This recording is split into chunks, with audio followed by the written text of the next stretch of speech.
एक काका मला भेटले होते रिसेंटली आणि त्यांचं असं म्हणणं होतं की तू जे सगळ्या व्हिडिओमध्ये सांगते की डायजेशन फायर चांगली करा, जठराग्नी इम्प्रूव्ह करा, तर तो कसा करायचा ते आधी सांग. तर मी त्यांना म्हटलं की तुम्हाला जठराग्नी इम्प्रूव्ह करायचं ते तर मी लगेच सांगेन, पण त्याआधी तुम्हाला हे तर कळलं पाहिजे की तुमचा जठराग्नीचं परीक्षण कसं केलं पाहिजे. तुम्हाला कसं कळेल की तुमचा जठराग्नी कसा आहे. तर बेसिक समजून घ्यायचे आहेत. आयुर्वेदामध्ये चरकाचार्यांनी आपल्याला सांगितलेलं आहे की अग्निम जरण शक्त्या परीक्षेत. तर आपलं जेवण किती वेळात पचतंय त्याच्यावरती आपल्याला कळतं की आपला अग्नी चांगला आहे की नाही. आता ह्यात पुन्हा अग्नीचे वेगळे वेगळे प्रकार केलेले आहेत. एक असतो सम अग्नी, जो सगळ्यात चांगला बेस्ट जे हेल्दी इंडिव्हिज्युअल आहे त्यांच्यामध्ये असतो.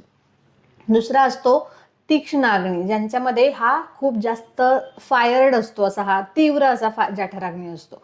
त्यानंतर तिसरी जी कॅटेगरी आहे ते आहेत मंदाग्नी, म्हणजे त्यांचा खूप लो झालेला असतो जठराग्नी.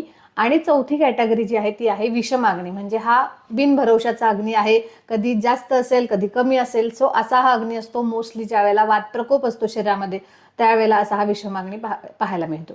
बरं, ह्याचा एक टाइम क्रायटेरिया पण आपल्याला सांगता येऊ शकतो. साधारण जर का तुमचा सम अग्नी असेल, म्हणजे तुमचा डायजेशन फायर अगदी योग्य व्यवस्थित काम करत असेल, तर तुम्ही जेवल्यानंतर साधारण 4 ते 6 तासामध्ये तुम्हाला परत भूक लागली पाहिजे. म्हणजे साधारण तुम्ही 12-1च्या दरम्यान जर का जेवला असेल तर तुम्हाला साधारण 5-6 वाजता पुन्हा थोडीशी भूक लागलेली असली पाहिजे.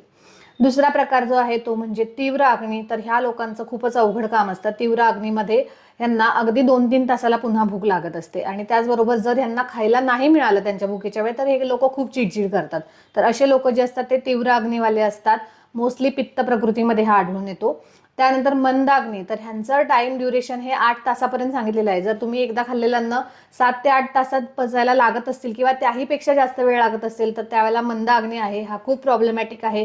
ह्यामुळे शरीरात आम निर्माण होतो आणि वेगवेगळे व्याधी निर्माण होतात. ह्याच्यावरती लगेच ऍक्शन घेऊन ह्याला नॉर्मल करणं गरजेचं असतं. आणि चौथा जो आहे विषमाग्नी, तर हा वात प्रकोपामुळे असतो. वात शमन केल्यानंतर हा अग्नी समाग्नीमध्ये होऊ शकतो. हा अग्नी खूप व्हेरिएबल असतो. कधी कधी तुम्हाला खूप पटकन भूक लागू शकते, खूप तीव्र भूक लागू शकते आणि कधी कधी तुम्हाला अजिबातच भूक लागणार नाही. तर अशा प्रकारे हे अग्नी आहेत. तुम्ही मला कमेंट करून सांगा की तुमचा आत्ताचा जो अग्नी आहे तो कुठल्या स्वरूपाचा आहे. या 4 टाईपमधला कुठला अग्नी आता तुमचा आहे. ठीक आहे, चला तर भेटूया पुढच्या पार्टमध्ये, ज्या पार्टमध्ये मी सांगणार आहे की अग्नी चांगला करण्यासाठी काय उपाय करायचे. धन्यवाद.